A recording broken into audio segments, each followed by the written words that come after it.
तो आज का प्रसंग कथा का नारद जी का। नारद जी, आप जितनी भी कथा संसार में सुनते हैं, जितनी भी कथाओं का आयोजन हुआ है, उनके पीछे कहीं ना कहीं नारद जी का बहुत बड़ा रोल है। नारद जी असली में अगर देखें, नारद का मतलब है ज्ञान, ज्ञान देना। यदि वर्तमान की स्थिति में इससे आपके जीवन की तुलना की जाए, क्योंकि कथा जीवन जीना सिखाती है, तो रिएक्शन, एक्शन और डायरेक्शन, कितने शब्द हो गए? रिएक्शन, एक्शन और डायरेक्शन। जो रिएक्शन में जीता है, what is this reaction? Reaction, this is a criticise and एक दूसरे को देख करके जलना, अपने अंदर हीन भावना लाना, या किसी की होड़ करना। किसी की होड़ कर, आप किसी की होड़ नहीं कर सकते। जो व्यक्ति रिएक्शन में जीता है वो कभी असल नहीं हो पाता, वो हमेशा नकल रहता है। और नकल जो जीवन है, उसका बड़ा खराब प्रभाव है जीवन में। उसके लिए एक छोटा सा उदाहरण बड़े बड़े महापुरुष बताते हैं। एक क्लास में एक व्यक्ति आगे बैठा हुआ है, एक व्यक्ति पीछे बैठा हुआ है। तो जो नकल वाला है वो पीछे है और जो अकल वाला है वो आगे है। आगे कौन रहता है? अकल वाला। और पीछे कौन रहता है? नकल वाला। तो नकल वाला पीछे है और अकल वाला आगे है। तो टीचर ने, अध्यापक ने एक प्रश्न दिया कि दिल्ली की सबसे बड़ी मीनार कौन सी है, वो लिखिए। तो जिसके पास अकल थी उसने लिख दिया दिल्ली की सबसे बड़ी मीनार कुतुब मीनार। क्या लिख दिया? कुतुब मीनार। अब जो नकल वाला था उसने उजक के देखा, उसने उजक के देखा। अब उसको क्या समझ में आया पता नहीं, उसने भी लिख दिया कि दिल्ली में कुतिया बीमार। बोलिए सच्चिदानंद भगवान। तो ये है रिएक्शन और डायरेक्शन। तो आप नकल ना करें, आप अपने अकल का प्रयोग करें। किसका प्रयोग करें? अकल का प्रयोग। यदि आप अकल का प्रयोग करेंगे तो रोल मॉडल बनेंगे, आपसे लोग सीखेंगे। यदि आप नकल का प्रयोग करेंगे तो ना तो आपका डेवलपमेंट होगा, ना दूसरे का डेवलपमेंट होगा। ना तो आप ही विकास कर पाएंगे, ना किसी का दूसरे का विकास होगा। तो ये बात समझ में आई। अब भगवान शंकर का जो पूरा परिवार है वो इन तीनों चीज पर आधारित है। भगवान शंकर के यहाँ रिएक्शन बहुत है और भगवान शंकर के यहाँ एक्शन बहुत है। अभी एक्शन का तो उदाहरण आप मां काली का देखेंगे, जैसा झांकी का बताया। परंतु कैलाश कैलाश क्यों है? क्योंकि कैलाश में डायरेक्शन भगवान शंकर का है। डायरेक्शन भगवान शंकर का है। जब आपके घर के मुखिया का डायरेक्शन आध्यात्मिक होगा, जब आपके परिवार के मुखिया का डायरेक्शन वेद युक्त होगा, सनातन धर्म युक्त होगा, तो वो परिवार कैलाश की तरह अपने जीवन का निर्वाह करेगा। आप अपने जीवन से रिएक्शन को निकाल दें, किसी को देख करके आप रिएक्ट ना हो, तो आपका जीवन उज्जवल होगा। एक्शन का प्रयोग आप कर सकते हैं, क्योंकि एक्शन आपके जीवन का पार्ट है, आपका अधिकार है कि आप अपने एक्शन से जी सकते हैं। परंतु उस एक्शन में किसी ना किसी का डायरेक्शन अगर मिला हुआ होगा, गुरु का डायरेक्शन होगा, परिवार के बुजुर्गों का डायरेक्शन होगा, परिवार के मुखियाओं का डायरेक्शन होगा, तो आपको रिएक्शन नहीं होगा। आपको रिएक्शन प्रभावित नहीं करेगा। ये बात विशेष ध्यान रखें। जैसे एक बहुत बड़ा उदाहरण, यदि भगवान शंकर को देखें तो उनके परिवार में कितने लोग हैं? अगर संपूर्ण परिवार ग्रस्त जीवन जीना किसने सिखाया है? भगवान शंकर ने। किसने सिखाया है? भगवान शंकर ने। क्योंकि भगवान शंकर अपनी पत्नी का सम्मान करते हैं, भगवान शंकर अपने पुत्र का सम्मान करते हैं, भगवान शंकर अपने साथ में जितने भी गण रहते हैं उनका सम्मान करते हैं। भगवान शंकर का जो सम्मान होता है, पहले भगवान शंकर सबका सम्मान करते हैं, इसलिए भगवान शंकर का अपने आप सम्मान होता है। वो किसी को भी खराब बात नहीं बोलते, वो क्योंकि भोले हैं, कुछ भी चढ़ा दो। अब आप अगर प्रैक्टिकली जीवन में देखें कि आप उन पे कुछ भी चढ़ाओ, कल भी मैंने ये बात कही थी। और विशेष बात यह है कि अगर आपको कुछ भी ना मिले ना कभी भी कहीं भी, और आपके मन में कोई नकारात्मकता आ रही है, तो आप 2 मिनट के लिए, 2 सेकंड के लिए भगवान शंकर का ध्यान करें और अपने आंखों से जो आंसू आ जाएं, उन आंसुओं को जल के रूप में भगवान शंकर को प्रेषित कर दें। तो वहीं पर खड़े खड़े आपकी समस्या का समाधान हो जाएगा। ऐसे हैं भगवान शंकर। कैसे हैं भगवान शंकर? जो आपके आंसुओं को भी ग्रहण कर लेते हैं जल मान करके। ऐसे हैं भगवान शंकर। इतने बोले। ये कथा वेदांत का विषय है। अभी नारद जी के विषय में जो बात कही, यदि नारद जी उस माया से प्रभावित नहीं होते तो उनको रूप बंदर का नहीं मिलता, और बंदर का नहीं मिलता तो भगवान को इतना कष्ट नहीं होता। भगवान को कष्ट किसके कारण हुआ?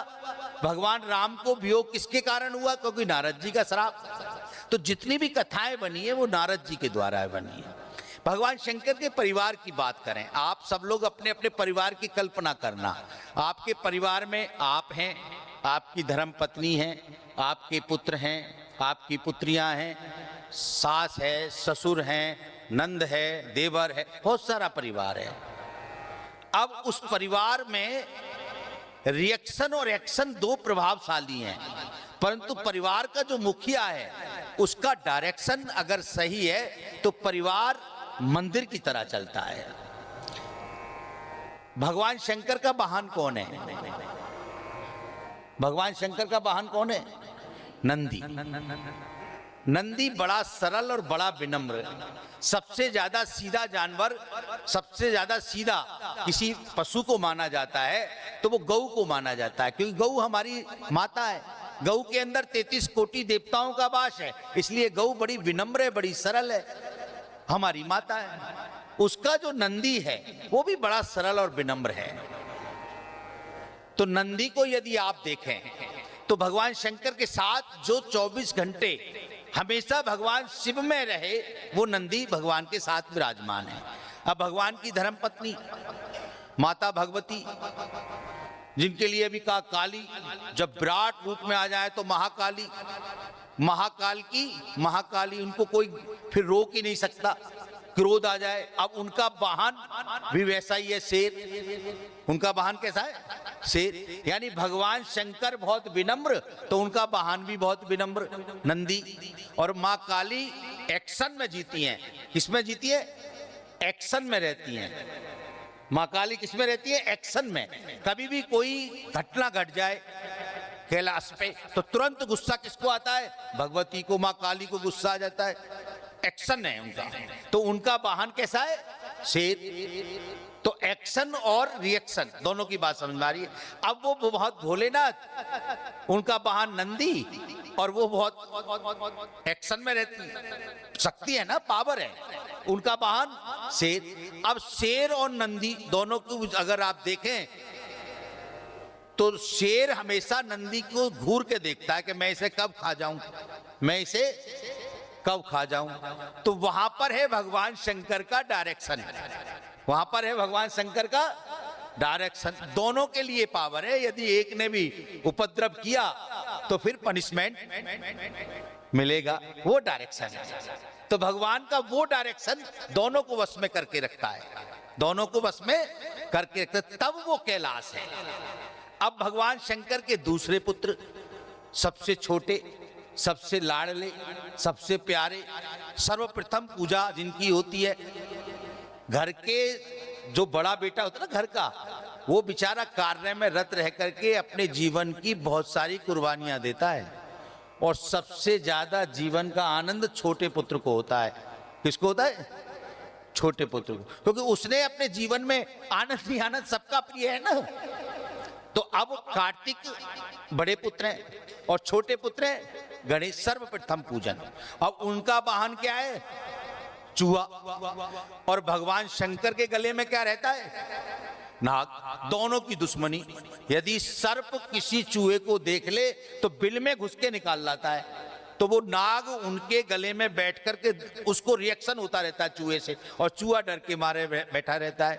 परंतु भगवान शंकर का डायरेक्शन है, भगवान शंकर का डायरेक्शन है, तो चूहा बिल्कुल मस्त रहता है और नाग उसका कुछ भी नहीं कर पाता है। ये है परिवार का स्वर्ग, ये है परिवार का मंदिर जैसा भाव।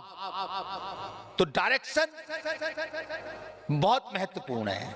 अब दो बात हो गई, अब तीसरी बात देखें हम, तो भगवान शंकर के बड़े पुत्र कौन है? कार्तिकेय।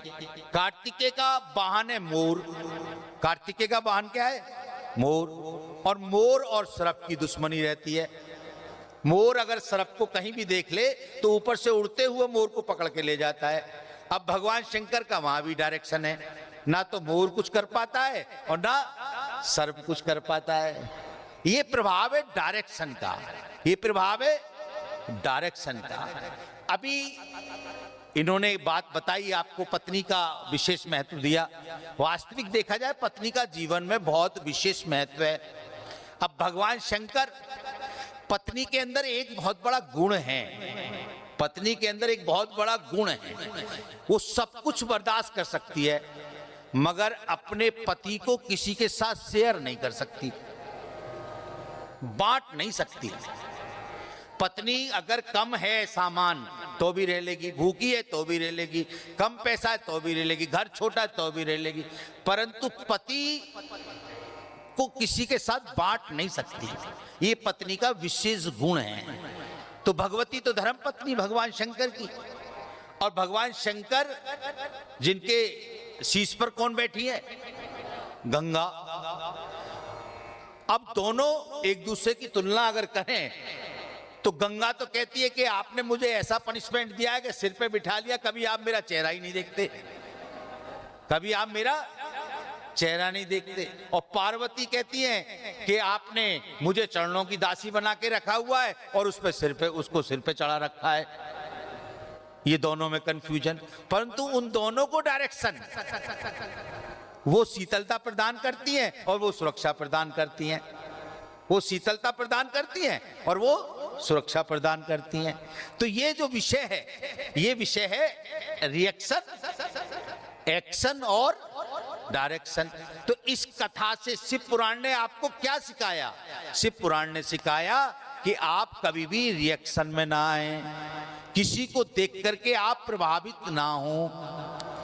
आप ये कोशिश करें कि लोग मेरा आचरण कॉपी करें, मैं किसी के आचरण का कॉपी ना करूं, तब आप महान बनेंगे। छोटी बात को लेकर के एक्शन में ना आए। पहले तो रिएक्शन हुआ नारद जी को, फिर एक्शन हो गया, श्राप दे दिया। तो एक्शन में ना आए, नहीं तो नुकसान हो जाएगा। केवल अपने बुजुर्गों का, अपने पिता का, अपने जो गुरु हैं उनके डायरेक्शन में अगर जीवन का निर्वाह किया तो जीवन श्रेष्ठ नहीं सर्वश्रेष्ठ बन जाएगा, सर्वश्रेष्ठ बन जाएगा। नहीं तो बोलिए शंकर भगवान की। यदि ऐसा नहीं किया, ऐसा नहीं किया तो जीवन कैसा बन जाएगा वो भी बताऊं। एक घर में बहुत पढ़ गया एक बच्चा, बच्चे ने बहुत पढ़ाई की, पढ़ते पढ़ते पढ़ते पढ़ते MA BA LLB और PhD सब कुछ कर लिया। अब सोचा कोई मैं नौकरी करूं, घर का संचालन कैसे होगा, कहीं व्यापार करने जाऊं, नौकरी करूं। तो व्यापार तो बाद में सोचता है व्यक्ति, पहले पढ़ने के बाद नौकरी की सोचता है। किसकी सोचता है? नौकरी की। तो नौकरी के लिए निकले, पूरे संसार में गए, कहीं उनको नौकरी नहीं मिली, तो हार थक करके अपने घर वापिस आने लगे और सोचने लगे भाई अब नौकरी नहीं मिलेगी, चलो घर पे जाके कुछ मैं व्यापार कर लूंगा, बिजनेस कर लूंगा, दुकान खोल लूंगा। अभी आपके जीवन में यदि आपने डायरेक्शन को नहीं माना तो आपके जीवन में कैसा प्रभाव आएगा, ये समझने की बात है।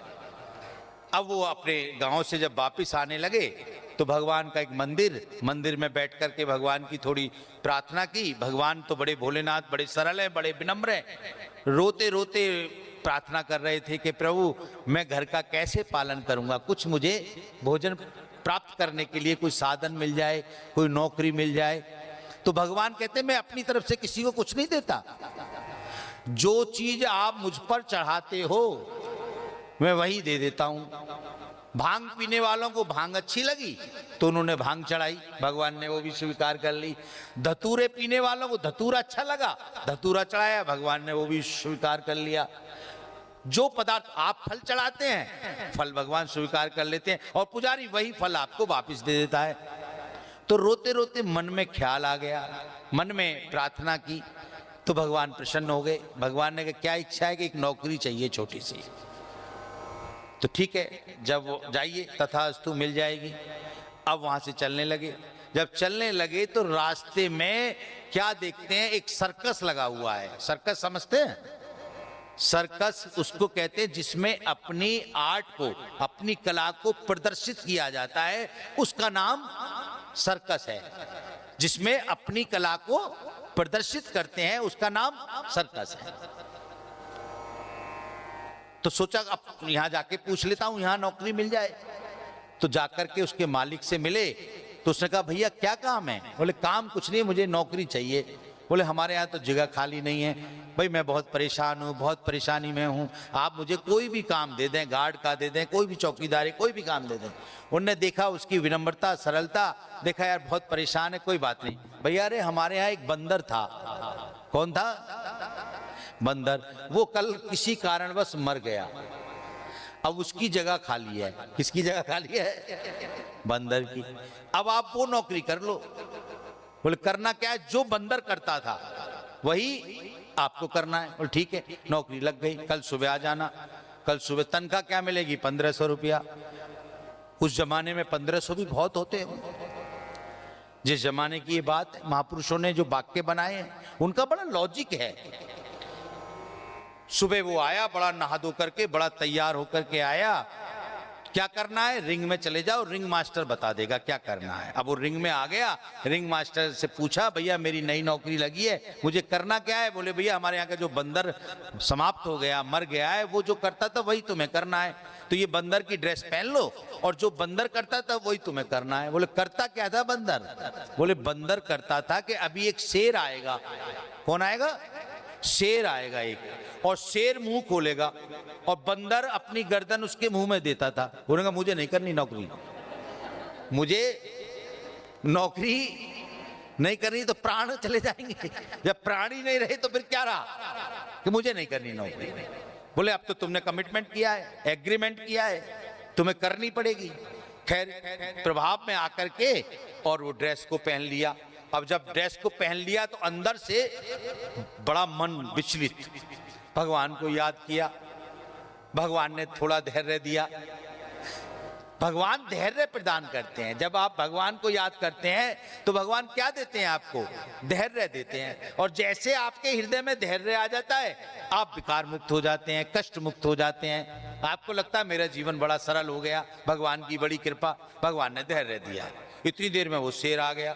इतनी देर में वो शेर आ गया। जब वो शेर आ गया, अब शेर ने धाड़ मारी बड़ी तेजी से और मुंह खोला।